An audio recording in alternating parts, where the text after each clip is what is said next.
Welcome, everybody. I'm joined once again by Luke, and we have an insane story about Uncut Sheets as well as some of the rarest Uncut Sheets of all time. But I'm going to hand it over to Luke to tell this story of how he got 70 plus Uncut Sheets because he was telling this before, and I was like, okay, we got to just tell the story here. So we have some pictures to help give an idea of what this is. But Luke, thanks so much for coming back and tell us the story of how you got 70 Uncut Sheets. Starts with Yeah, this boardroom. absolutely. So thanks for having me on, Matt. I'm super excited to be back, and it was really cool to see the response to the first Uncut Sheet video that we did. So out there, just in general, like whenever you search Star Wars CCG Uncut Sheets, like one of the first results that come up is this massive, insane collection that was posted in like 2009, I think, on Board Game Geek. It's like 72 sheets, like just insane amounts of stuff. And the people like that have got in contact, it seemed pretty clear like it had never sold. Like the price was just really, really high. And so I, emailed back in the summer, and this guy and I like corresponded. We were in, back and forth about various different stuff for a long time. And eventually I brought in like a 50-50 partner, because basically like there's just no way it makes financial sense to buy this set of Uncut Sheets. Sure. And eventually, we got to the place where like, okay, we negotiated a deal that we both felt good about. And then the question became, how do you ship 72 Uncut Sheets?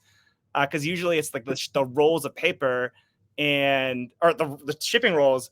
And these were all like stored in really nice poster frames. I'll show you in a second. And so the guy went and looked at like UPS and got a quote, and like including insurance, it was like $1,400. Like it was so much money just for shipping. And then he's like, I happen to be, I have a pilot's license and I'm going to head west like Q1.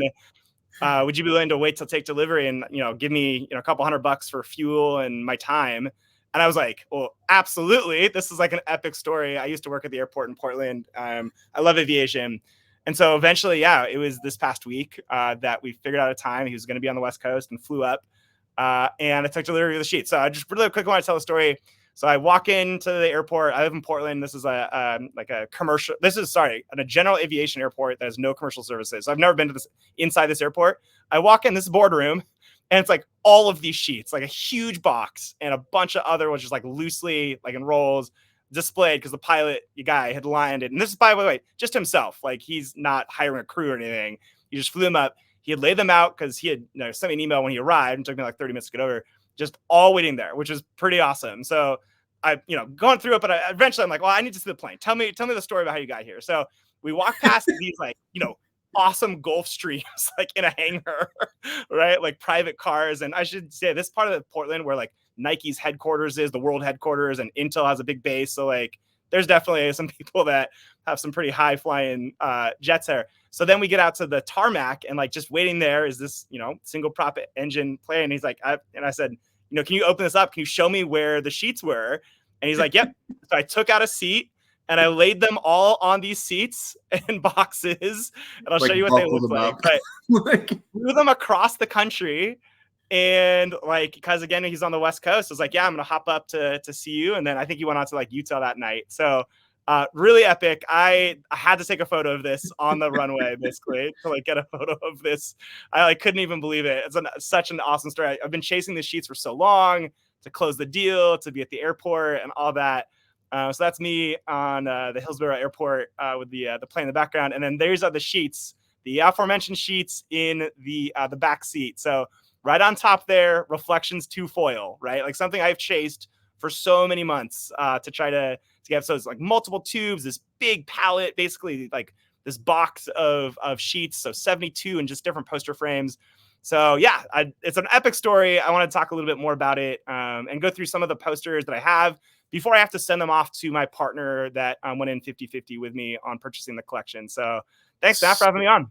Yeah, I guess you will not be flying a private plane to deliver your share, the 50-50. No, right? not at all. Although my mom is English, and the guy, I should say, like he lives in England. So she's actually heading over in February. So that was one of our ideas. Like, hey, what if you just like take it on and a role like yourself?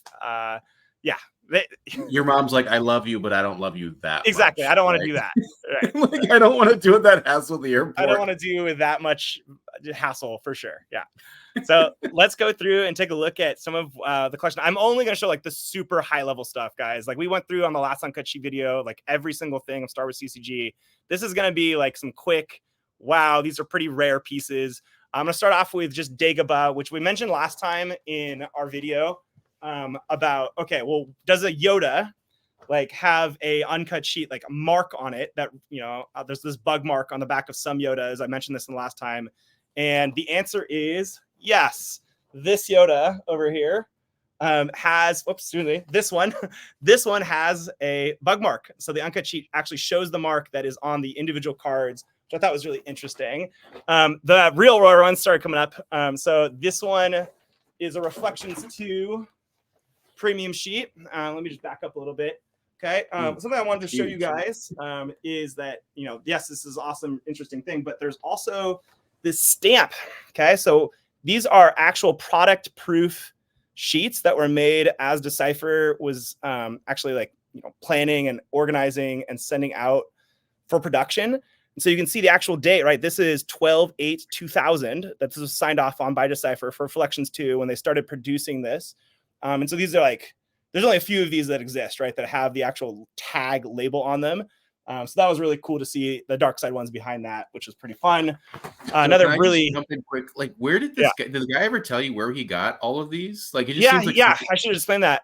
He said that he picked them up on eBay when Decipher went out of business, and so a bunch of employees had, a bunch of these sheets and had just like, because Decipher went out of business. You guys probably all know the story. Like pretty quickly. Yeah. Went bankrupt. There's like fraud and all that sort of stuff. One of the ways the employees could get back, I think, some of the funds that they were out of, that they weren't paid or whatever, was to just sell these sheets on eBay. And so he said he was in, multiple like bidding wars, but he thought this is something that's really cool. I should just have these.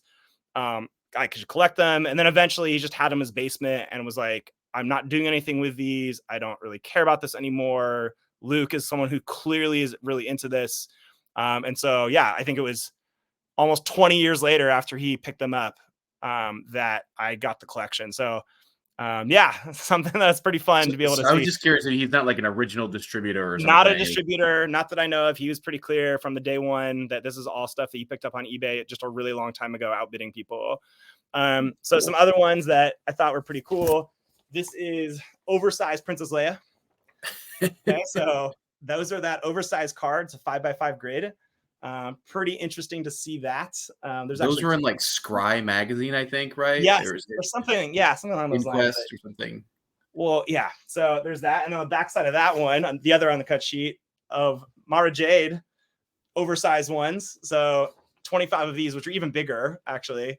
But really, the Leia's an awkward size. It's like a card and a half size. It is. Yeah, it's not as big as like the other oversized one. So thought that was interesting to see for sure. Just a couple more, guys. I'm not going through the entire collection. It's just too many. But Jabba's Palace sealed deck. This had never been seen before. And the one on the backside had also never been seen before, at least in the last 20 so years, I think. The Players Committee has a pretty interesting database for uncut sheets, which I want to share here in a second too. But like, they just don't have photos of that that like exist. So this was like actually seeing this for the first time was pretty cool. Seeing the card in the middle there. On the back side, this is other Mara Jade, right? The enhanced Jabba's Palace.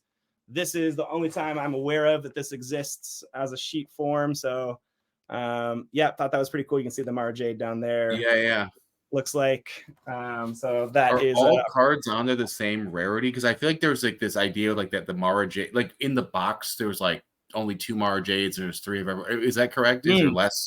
I haven't looked at it. I didn't do the math in terms of like last time when we looked at every single like sheet, but I can certainly take a look and see. I feel like I have a memory of the enhanced sets. Like a few of them were like there was less in the box. I might be confusing it with a different game, but just curiosity there. If there's like a slightly less Mara Jades than our Master Lukes or something. Yeah, there might be. It's hard to say because that was the dark side sheet, and there's no record that I'm aware of the light side sheet existing. So hard to kind of compare dark side versus light side there. anyone has an image even of the enhanced Jabba's Palace light side, we would love to see that. There's only 2 left that I got to show you guys. This is a pretty awesome one. This is why probably the one that I was most excited about, which is the Reflections awesome. 2 light side foil sheet. My favorite card of all time is the Luke Skywalker Jedi Knight. So I have that not only behind me, but there was 2 copies of this in the collection. And so over my shoulder over here is already framed a Reflections 2 light side foil sheet. So this bad boy is going to go out to the community for sale, for purchase, just available. I don't even know by the time this video is released. It's this is like one of the most high demand sheets I can think of. Just super, super hard to find and rare. So the box toppers are in the top left there, I guess, right? That's right. Yeah. And then the Han Obi-Wan. Yeah, we talked about this last time, the foil blank, right, where there's like a galaxy mark right here. But yes, box toppers over here. And then on the Reflections 2 dark side foils, there's the case toppers, the Darth Vader. I did get a copy of that too.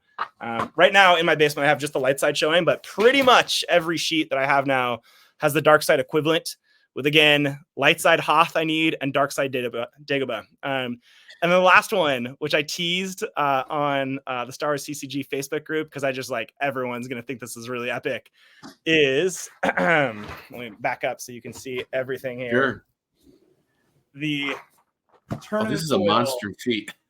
This is, the tournament foil sheet, okay, which is just everything appears a ton of times with the exception of the Imperial class Star Destroyer right here.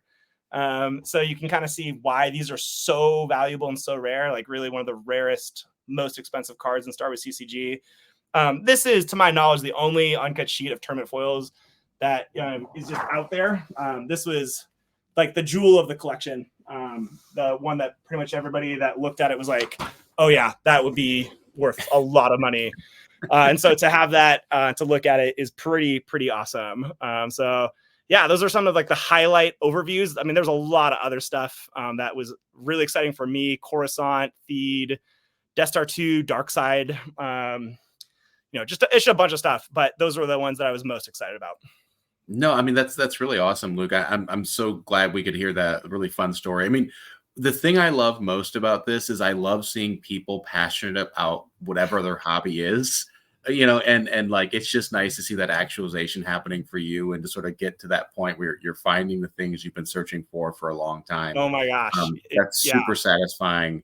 It's like being a kid on Christmas again, which as an adult, I think we all struggle with sometimes. Like, it really was like on Christmas Day itself. I knew this was coming. I closed the deal a little earlier and I was like, I don't really need anything else. This is coming in January. It's going to be amazing. The one other thing I wanted to talk about really quickly, I'm going to share my screen if that's okay. Sure. Is, let me see here. Okay, cool. This, let me see if I can share that. Are you able to see this map? Yes. Great. So the Players Committee has put together a list of all the uncut sheets and whether or not we have, and when I say we, like I'm now actively working on helping the Players Committee encyclopedia, any records at all of the sheets. So like in this collection, for example, that I just acquired, we saw Dark Side, A New Hope Uncommons for the first time. So I took a photo of it and eventually they'll plan to recreate that photo in the encyclopedia, the collector's encyclopedia. I've added a bunch of other stuff about manufacturers and stuff, but I just wanted to point out there, if anyone's watching that has any information about stuff like Hoth or Dagobah common or uncommons, or, Cloud City Rare, I talked about that last time, Jabba's Palace common uncommons, like all the way down. And some of the stuff we've never, ever seen, like First Anthology or 2-player Premiere or Jedi Pack, like there's a bunch of missing information in the database that the Players Committee has put together. And so if you have any knowledge, if you have to take a photo of this, I know the Players Committee would really appreciate it in getting a better sense of what's out there and just the history of the game and how it's produced. So get in touch with me or send a comment to Matt, and I'm sure he'd be happy to direct you. Yeah, and I'll leave a link to that Google sheet as well so people can peruse that. That'll just be in that little view details, the show notes here. Awesome. Luke, this is I'm so glad we got to do this update, and congratulations on the major collecting level up. This is man, you went up like 5 levels here, it's not just one. Yeah, it's really fun. Again, just 2 more left, so that hopefully someday I can get tracked down. Yeah, and thanks for sharing the story. I hope someday something in life takes me on a private plane to do something at the airport. So, or a private plane arrives and delivers some sort of good to you. Yes, I know. I was particularly excited. Well, I think that's all the time we have for today. Thanks for tuning in, everybody, and we'll catch you next time. Great. Take care.